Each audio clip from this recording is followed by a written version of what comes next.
Like arm wrestling with a gorilla. Well, info from the Larry Perkins pits. The tyres were absolutely useless when Larry came in for the pit stop. Right down, the right rear was down to the canvas. Let's check them out for you on our Caltex race score, how they run on the road at the moment.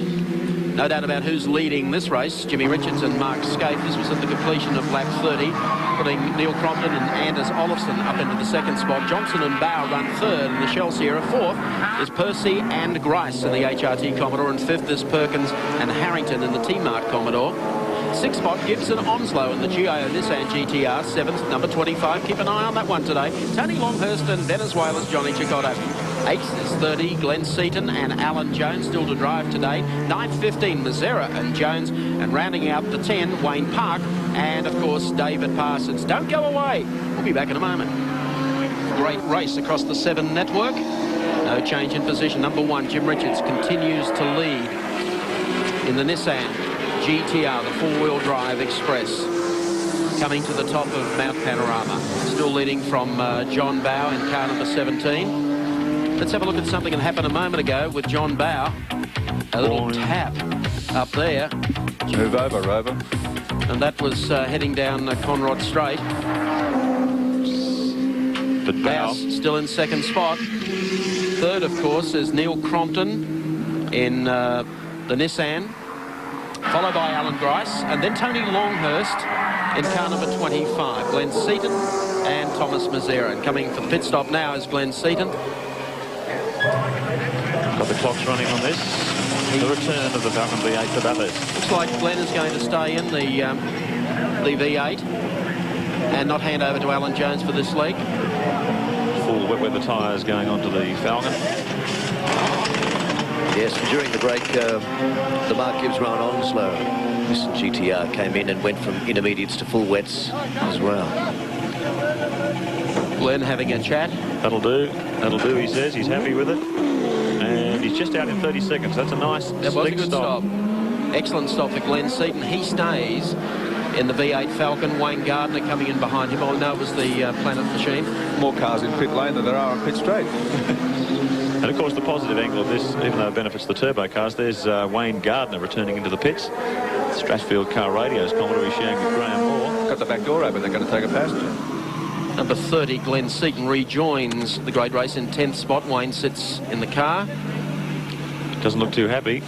Shaking his head about something. What are they doing? They're putting some ducting in the car to try and get some air blowing on the screen. Obviously, Wayne's having the same problem the other runners are having, with the inside of the screen fogging up. Just impossible to see in these conditions. There you are. It's like Suzuka revisited on 4 wheels, though. Big bit of ducting. Hang it out the side of the window, bring it around, over the roll bar, point it at the windscreen. It's just like television, really. A bit of gaffer, you can fix anything. Travelling, somebody. So there's a bit of ingenuity in the middle of the race. It's going to cost him a lot of time. Well, I think Wayne will be happy if he can stay up the road there. Well, he's always said all he wanted to do was survive the race, and he'll be looking to do that. Anyway, car 16, Alan Grice comes back into the pits early. What are they doing here? Going for a tyre change. They move them along. Yep. And you can see them wiping down the inside of the windscreen there. Everyone's having the same problem. Not much point spraying the outside. I don't think that's the problem. Although maybe they're getting a bit of oil off the road with the wet conditions. Another point, we'd had Alan Horsley, of course, running our race centre here. No one should know better than Alan, who engineered Mazda's fabulous effort here in the 12-hour race earlier this year. Information from the pits is when Seaton changed tyres, like Larry Perkins' tyres, his were down to the canvas. Which is surprising in these sort of weather conditions. So Glenn Seaton, Peter Jackson, Falcon EV, the exit to Mazda Forest Elbow. Well, the real advantage for these 93 spec cars is the rain, I guess, because the same way it benefits the GTR by being able to back off, it doesn't stress these new cars as much, so they may have a better chance and of course, they've got that big aerodynamic kit. They've got a lot of downforce, which is going to help them in these conditions. Yeah, Glenn will appear to be fairly comfortable. Meanwhile, back in the pits, Alan Grice has been in there for over a minute in the car 16. That will move Tony Longhurst up. There's a BMW just nestling in against the wall there, you can see in that shot. We'll try and get onto that for you. There are Alan Grice, 1 minute 15. He's been in there for a long time. And most of the attention seems to be centering on the windscreen. Now, here's an interesting fact that's just come to hand. Just put the clock on Jim Richards, who's now out there on full wet tyres. He's going around at 241.6, which is 8 seconds slower than Scaife was doing on the dry tyres, on the slicks. It's not bad. Richard Hayes down in the pits. Richie? Thanks, Mike. Huge problems for Alan Grice. Something as simple as a windscreen wiper, but he can't obviously see through the screen. It's not working properly, and the wiper is actually sliding off the edge of the screen. The problem is that they can't actually get the spanner down to tighten the thing up behind the bonnet line. And the car's been stuck in the pits now for around about 2 minutes. Also problems on the inside of the screen with misting up. Whether something perhaps HRT didn't foresee, but now the car on his way back out of the pits. Well, thank you. We've got the number 25 car on the approach to Caltex. Yeah, sorry, 2-0. That's the Denny Holm car, co-driving that with Paul Morris. Now they've got a rescue vehicle out there as well. And yet the driver's standing there, isn't he? That's... Apparently has hit the wall hard there. And I would think in the interest of the race, maybe the pace car might even be brought out. Well, the pace car is just moving up pit lane now. We're going to have the pace car out on the track. Alan Grice rejoins in 11th position after being in the pits for almost 2.5 minutes. Oh, topsy-turvy race. This pace car will get out there and bunch up the field once again. I'm quite surprised. I thought they may have brought the pace car out even earlier today for the Brock car on the edge of the racetrack, but there's not much they can do here. Well, we're certainly starting to get a bit of wreckage on the side of the track, and with the slippery conditions, there's even greater danger of one of these cars sliding off and hitting the other car. So it's a mandatory safety measure by the organisers here. So the pace car on the track at the moment. Denny Holm was at the wheel of this car. I'm certain they didn't do a driver change when they came in before for the tyres. Paul Morris, the scheduled co-driver. Well, that's a surprising event. The car doesn't seem to be damaged bodywork-wise. And that's shots from our chopper cam, just hovering. Tony Long. They've got a neck brace on him. I just saw a neck brace on I saw that too, Doug. That driver seems to be in some distress. Well, who's the guy in the helmet? That's the driver of the crash vehicle. Oh, I see, right. And I know this would be causing some concern to our viewers in New Zealand, taking the 7 broadcast through TV3 network. Denny Holm sitting there with the neck brace on. Tony Longhurst, who is in the pits to take over from Johnny Cicotto. 56-year-old Denny Holm, former World Formula One champion from 1967. So he's given the wall a thump down Conrod Straight and may have jarred his neck. He doesn't look at all comfortable there. You can see the angle at which he's holding his head. Champion driver, champion bloke. This is a most unfortunate incident. Well, there is the pace car. The pace car should come out just to hold them up and pick up the leaders. And you can see the diabolical conditions at Mount Panorama now. The skies are getting darker, the rain is getting heavier. The Conrod Straight going down there, there were some marshals attending to it now.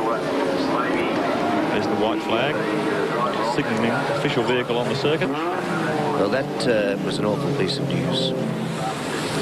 Yes, it's bad luck. Denny sitting there in the car being attended to by the rescue crew. Good move from race organisers, bring out the pace car and give free access to the vehicle on Conrod Straight. There you can see the rescue vehicle was there very quickly. They're located at several points around the circuit. So this pace car activity will certainly bunch up the field.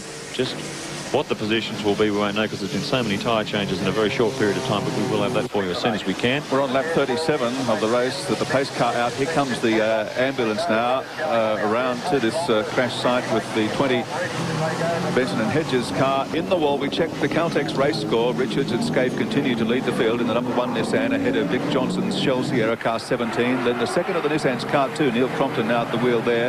Johnny Cicotto at the wheel of the 25 Benson and Hedges car in 4th place. And the Percy Grice HRT Commodore VP is in 5th position. In 6th, the Quinella for the HRT team. Brad Jones now at the wheel of car 15, followed by Steve Harrington driving the Larry Perkins entry, number 11 Commodore. The Gibbs Onslow GTR in 8th position. Park and Parsons, car 35, the Nissan in 9th place. And Shield and Crick in the second of the Shell Sierra cars, car 18, rounding out the top 10. Ambulance has arrived on the scene. We believe Denny Holm is unconscious, about to be extricated from that car and taken down to the medical centre. Let's take a look at an incident we have here. and see exactly what happened. Most of our cameras all ISO. This looks like Denny Holm coming down. He's got a wheel out on the grass. He's aquaplaned, you see, in the wet. He's offline and He's clouded the wall there, and it's brought him across the racetrack. Now that doesn't look that dramatic, but you see what's happened is he's flicked his head sideways. You've got that support behind your head, but you haven't got the lateral support, and it's obviously damaged his neck in some way.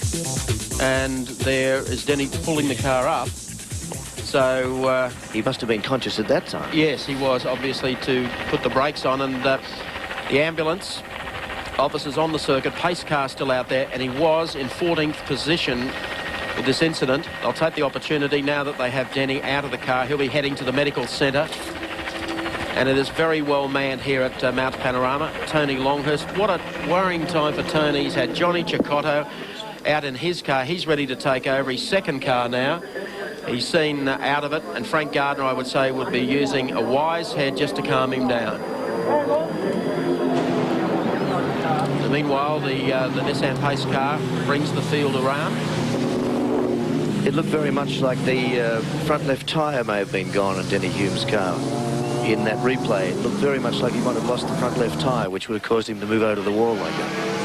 Yes, but once you get off the racetrack here, and as wet as it is onto the grass, you've got absolutely nothing going for you. As you can see, fog rolling in on the top of the mountain. The lights are on. Brad Jones came in while the pace car was out during the break. Car number 15, once again, to clear the windscreen. This is something of a problem for the Commodore drivers. Yes, you wouldn't have thought of that before the start of the race. The order is still Jimmy Richards leading in the Winfield Nissan, car number 1. John Bow in car number 17, the Dick Johnson Shell Sierra, runs in second. Neil Crompton, who has taken over from Anders Olofsson in the number 2 Winfield Nissan, runs in third spot. He'd be delighted with that. Neil's on wheels. And in fourth place is number 25, Johnny Cicotto, and that is an outstanding performance so far, and still to hand over to Tony Longhurst. So Denny Holm about to go to the medical centre, and they'll have the tow truck into position to take his car off the racetrack there.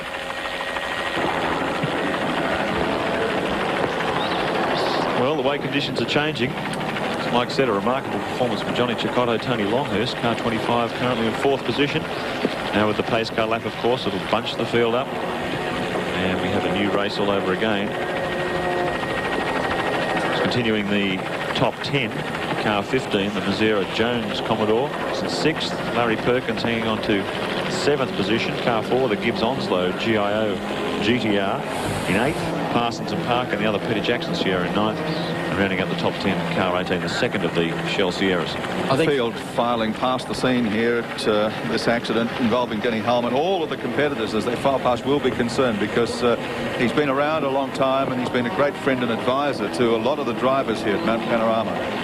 We'll keep you updated of Denny's condition as soon as we have it direct from the medical centre. Pace car, of course, coming out onto the circuit very quickly and bringing the cars to a stop. I would think hopefully the race organisers would then move some of those lap cars up, so the pace car actually then holds the top 4 or 5 cars. At the moment we have lap cars sitting in the middle of the field, or whether or not they'll bring the fast cars to the front of the field. This would be very disappointing for Frank Gardner. It would be shattering for Frank. I mean, apart from the tragedy of Denny's injury, and we're yet to establish the severity of that injury, the BMWs had such a terrific future in these conditions. They would probably benefit second behind the Nissan GTRs in this kind of weather. Notice Thomas, or Brad Jones it was, going past then in the queue with a rag.